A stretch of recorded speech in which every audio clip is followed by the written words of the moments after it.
Yeah, I mean, the week started with Khalid al-Falih leaving the scene. That looked a little bit desperate, but you know, His Royal Highness Prince Abdulaziz bin Salman is a veteran when it comes to OPEC.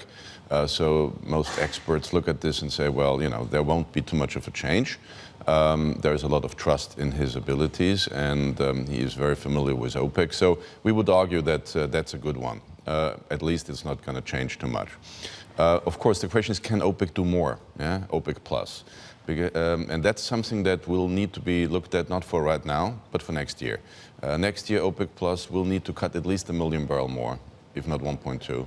And that means by December, when they meet in Vienna, they will have to come up with some kind of suggestion. And that's tough, because you have some countries that are overproducing their target.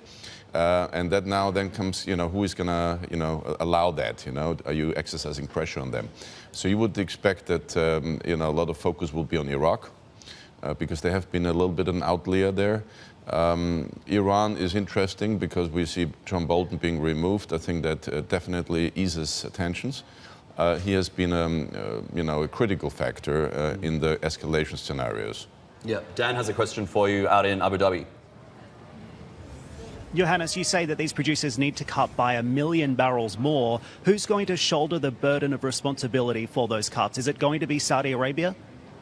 Well, first of all, Saudi Arabia has done a tremendous job this year in cutting more. In the first half of the year, they have been cutting at least 500,000 barrels more than what they were supposed to do. You would expect now till the end of the year that they will reduce their overcommitment and move closer to their target, simply in order to show the others within the OPEC Plus group that they also have to do stuff. And then the question is, will everyone come to the table? I would argue yes, simply because the expectation right now is they just have to do 1 more year of tough cuts. That's when next year still the US supply is going to outstrip requirements. And so after next year, things may look less difficult. And so they really have just to do it for 1 more year. Hey everybody, it's Hadley Gamble from our new CNBC Middle East Bureau in Abu Dhabi. Thanks for stopping by. Now to watch more, you can try one of the videos that just popped up on your screen. And don't forget to subscribe.